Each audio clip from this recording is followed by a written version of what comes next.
Welcome to the Indie Author Showcase.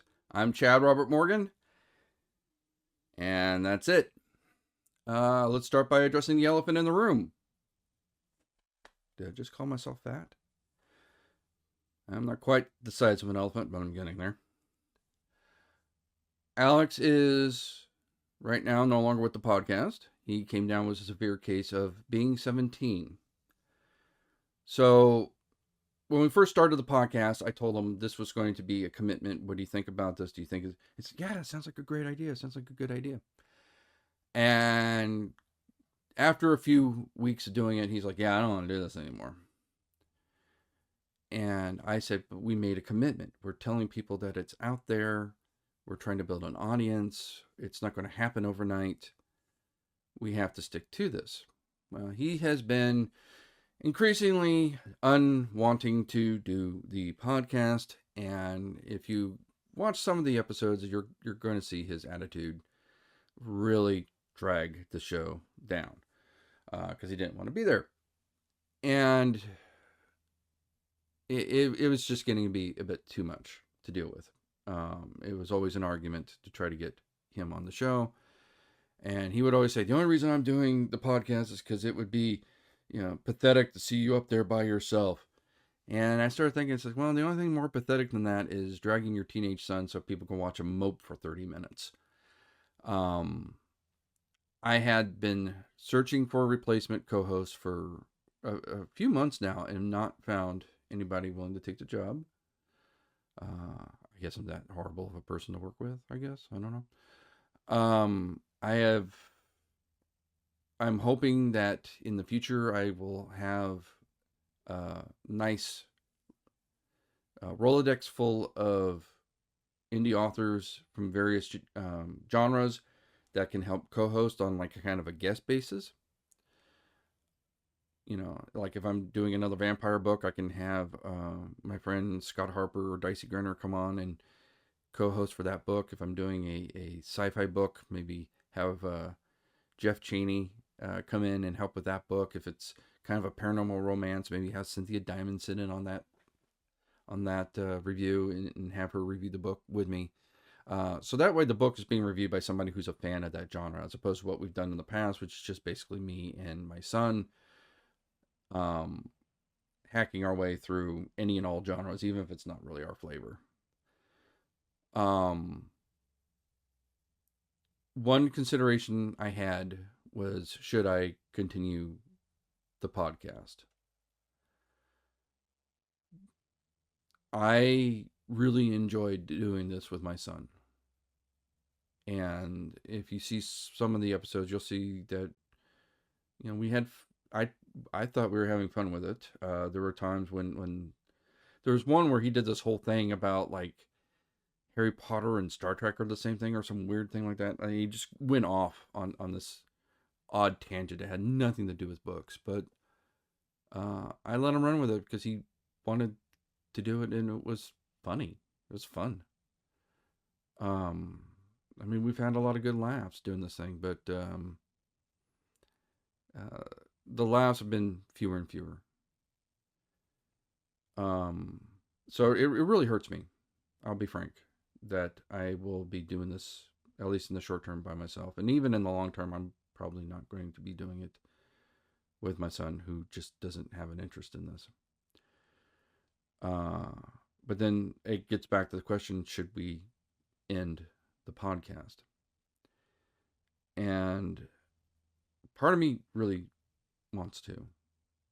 I was doing it with my son. I am no longer doing it with my son. There's a certain emptiness to that. But on the other side, we've been doing this podcast for about a year, and we have been getting authors that have said, thank you, I just saw that you did a review on me, and that totally made my day. We are having authors email me and say, how do I get on your podcast? We have a stack of donated books from authors who want to be showcased on the showcase. Um, to end the podcast in a way would be selfish. The purpose of this podcast is for indie authors to support indie authors. And I am an indie author myself. I am in the trenches doing the same thing. And I know how it feels to have a little bit of recognition, to have something that you can point to and say, look, see, somebody else thinks that this is a good book. Um, Somebody that sits there and says, I know it's hard. I know you're not getting the support that you think you should get, but we have your back. Um, and again, I am speaking as somebody who is desperately lacking that support himself these days. Um, when you have to twist your family's arm to read your own work, that is very demoralizing as an author. When you're asking somebody to help you craft your book and beta read it and give you their opinion, and I'm not a big reader, it it gets to be a lot. And if I ended the showcase now, all those authors that have donated books in hopes of getting some exposure for their work, I'm letting them down. For all those authors that have had their work shown and was appreciative of it and thrilled to see um, that somebody was talking about their book, there wouldn't be any more of that. There wouldn't be any more authors that I am helping to bring into the audience's view. And no, I don't have a huge audience right now. I'm struggling. I'll be honest with you. If I understood marketing, I would be doing this full time instead of having a day job. Probably. I don't know. Well, I don't know. I like my day job, but regardless, I would be way more successful. I can at least honestly say that. Um, but I am still, in spite of the small viewership, I am getting positive feedback. I feel like I am helping those indie authors that have been struggling, and they get a little bit of ray of hope. They get a little bit of a morale boost. And that's the point of this podcast, is indie authors supporting indie authors. And so in the spirit of that, the podcast will continue as best we can. It does sound like he died, doesn't it? No, he's fine. He's just mad at me. That's all right. He's 17. Um. So the next topic, and this goes a little bit to how you can support the podcast. The number one way to support the podcast is watch the podcast, share the podcast, let everybody know about the podcast. Um, it's the old Mel Brooks principle. If you like what you see, tell everyone what you know. But if you didn't, keep your big mouth shut. Um, the second way you can support us is go to shopspectralink.com and buy our merch. Walk around with an Indie Author Showcase t-shirt. Let people know that you are a supporter of the podcast. That in itself is a big help, because the podcast never asks for money. We do have a Patreon. I shouldn't say we never ask for money. But we never charge to be on the show. No one is paying for a book review. And I bring this up because I have been promoting my new book, which is going to be available next week at Barnes & Noble and Amazon. It's on pre-order now. And I spend a little bit of money, like $50 or whatever, just to boost the post on Instagram and get it in front of more people's eyes. And I have been getting a trickle of, well, would you like a paid promotion on our website? And we can put you in our magazine that's published out of India and the three people have ever read. Um, we charge $100, and then we'll post your book on our Instagram feed, and we have 100,000 viewers and stuff like that.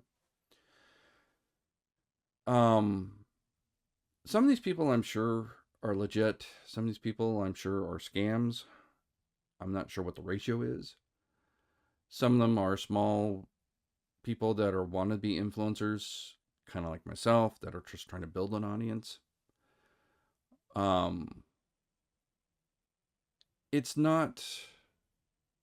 I don't think there's anything inherently wrong with it. It's so hard to weed through the legit ones and the scammers to try to pick out the ones that actually are worth spending your money on. I also think it kind of colors the review. Like if somebody paid me to review their book, I kind of feel a little bit more obligated to make sure it's good. We will never charge for books. We will never charge to have authors interviewed on the show. At best, we will do is we will accept books as a donation. And I mean, we have accepted books as like PDF in my email, which is perfectly fine.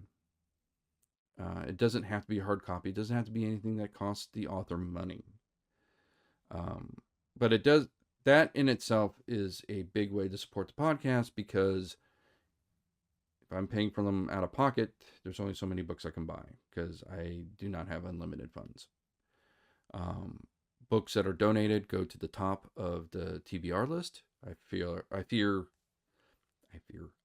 that is the least I can do. We have 3 rules in the podcast. Well, now we're down to 2, actually. The first is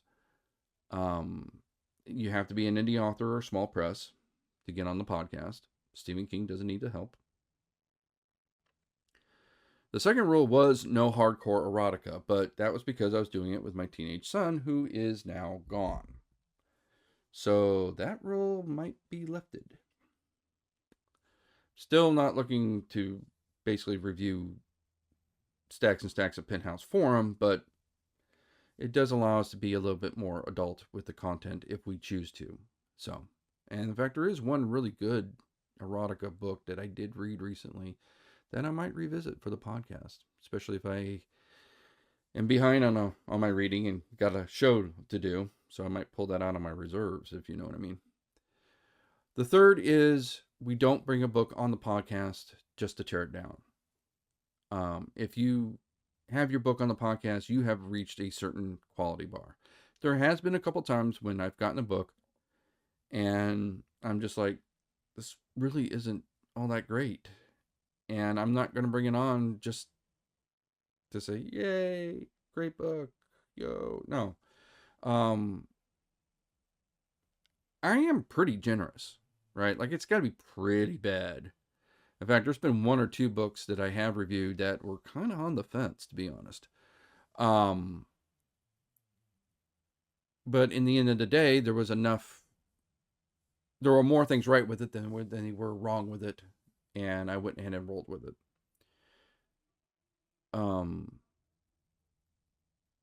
So once you're on the podcast, you've reached a certain quality bar, and we will not bring on a bad book just to say this book is horrible. That is against the goal of the podcast, which is to support and uplift other indie authors. So with that, let's get to the book review. That's the reason why y'all are here, is to review some books. So this week's review is Pax Machina, book 1 of the Mechhaven series.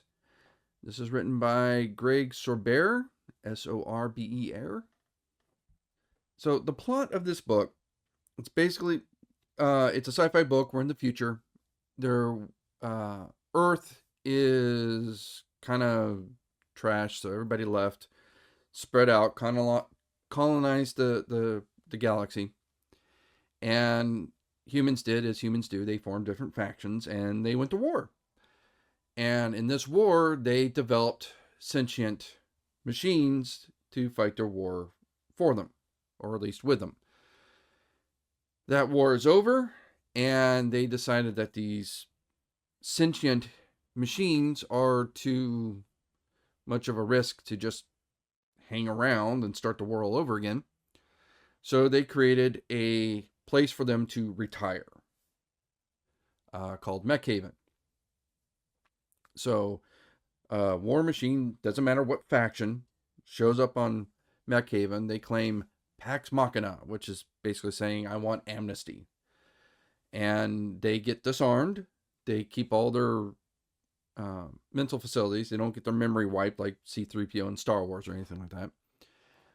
And they live out the remainder of their days in peace on this planet. That's the plan.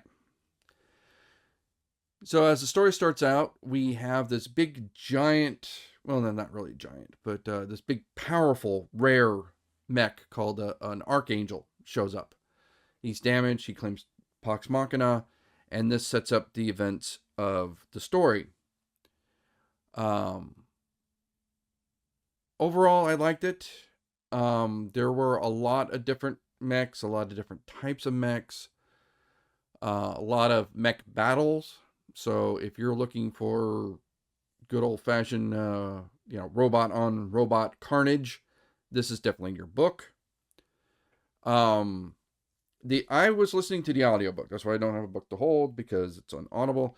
Again, the author was kind enough to send me a promo code for Audible. Again, it was donated. Hence, it goes up higher on the TBR list. The nice thing about Audible promo codes is, first of all, I'm busy. I don't have that much time to actually sit and read. I know that's horrible for me to say as a writer, but, when you're at the gym or you're driving, you can listen to the audiobook. When you're reading, you can't multitask. So when you put it on Audible, you get all these promo codes. Same thing if you put it on Spotify. If you use Find Away Voices, same rule applies. You get all these promo codes. They don't cost the author anything. In fact, I believe the promo codes on Audible count as a sale. So it's very advantageous for the author.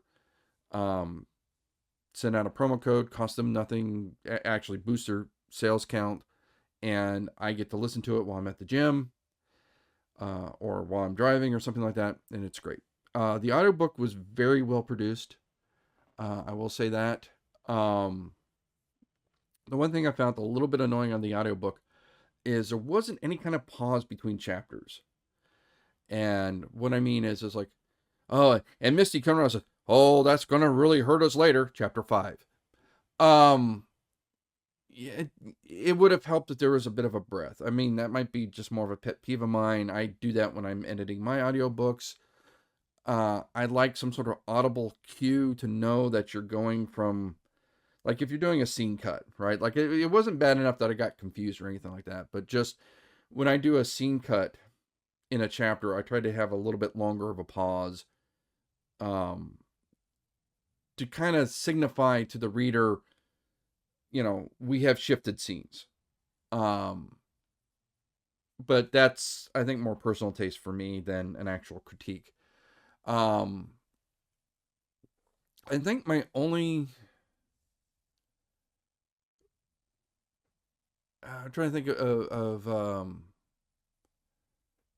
he did do a good job of building the world of all these different factions, giving these robots different personalities. I think the one critique I would have is that there were so many different ones. It reminds me of the original X-Men movie, right? It's a big ensemble cast, but they only spent time fleshing out about 2 or 3 different characters. The rest of them were sort of like background, right? Like look at Storm in the original X-Men.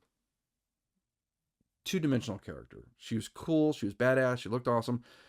But which ones did they focus on? They focused on Magneto. They focused on Rogue. They focused on Wolverine. They focused on focused on Charles Xavier.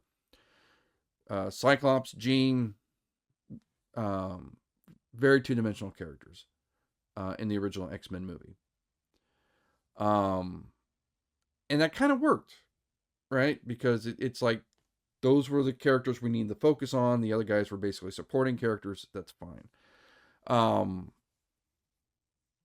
A bit of the same issue with this book. There's obviously a few characters we're focusing on. We're focusing on the human characters. We're focusing on certain mechs. The rest sort of become background, and I kind of felt like there was definitely room to expand this book. Like you could have written the same book twice as long, building up these characters. I'm not sure if that actually would have been better or worse, to be honest, because it might have dragged everything down. But there are a lot of mechs, and I always think back to like Michael Bay's Transformers, when they killed Jazz. And Jazz in the original cartoon was one of my favorite, right? Because he was voiced by Scatman Carruthers, and I always thought he was totally cool and everything like that. In the movie, Jazz has like maybe 3 lines. He gets killed by Megatron. Even the other Autobots don't seem to care that he's dead. Oh, we lost some people. What's his name? I don't even remember what his name is. But we won today. You know, that kind of thing. I mean, it was just, he was such a non-character that his death had no meaning whatsoever. It was just a VFX shot. So I guess that's my one critique, is like there is this big battle that happens, and it takes up a big chunk of the end of the book. Some of these mechs we've come to know and we care about. Some of them seem like they're just cannon fodder. And if you want us to care that the cannon fodder characters died, they have to have something to build them up. And again, I'm not sure if doing that would have made the book better, because it might have just dragged everything down and slowed it down to the point where it became a slog. I'm not sure. So not really critique, more of a pondering, I guess. But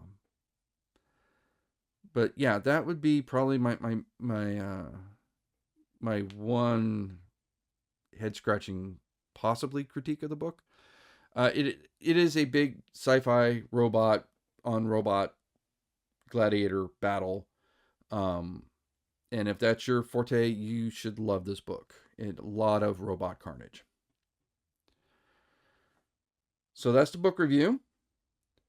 We will be in halfway to Halloween at Rancho Jurupa Park in about 1 week. So come meet us live. We will be signing books.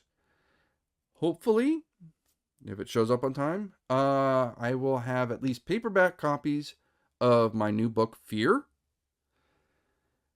We will be about a week or two after that at Pasadena Comic-Con. Pasadena Comic-Con is a 1-day event. It's usually in January, but it was postponed due to the Altadena fires. About a week or two after that, at the end of May, will be Monsterpalooza. We have also signed up to do Hauntmare Expo in, I believe that's July, up in Fresno. I'm really kind of excited about this, because this is not exactly out of state, but this is probably the second farthest event that I have had to do. The biggest was Miami Book Fair, which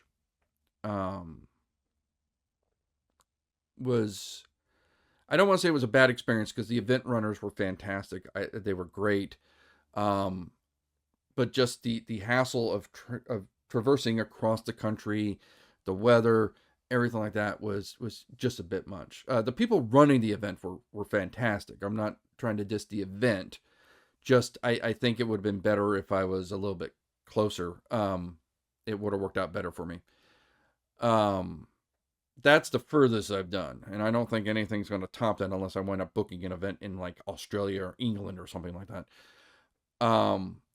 But this is going to be the second furthest that I've done, is driving up to Fresno, which is about 5 hours from where I'm at right now. There's another event uh, in Chandler, Arizona, which is a suburb of Phoenix. I'm not signed up for it because the wife won't let me sign up for events without checking them out first, which is probably the smart move, to be honest. So we want to check out the Terror Trader event at the end of September. We're really excited about that. And that is a week after we will be at Creep IE Aftermath. So very excited. And then in October, we will have Son of Monster Palooza. So that is our event schedule for now. Very excited. Hope to see you soon. Again, remember, we have a Patreon. That's I really should remember that. I believe it's patreon.podbean.patreon.com/indie author showcase. I believe is what the address is. We also, again, have our online store, shopspectrumlink.com, where you can find our books. You can find our book-related merch, such as t-shirts, beach towels, and, of course, our books, which is the most important thing. And you can also find merch for the Indie Author Showcase. So again, if you want to support the showcase, you can contribute to the Patreon. You can buy our merch on the shopspectrumlink.com store. Or at the very least, it costs you nothing. It helps us out immensely. Share the love. Let everybody know that the podcast exists and that you like it.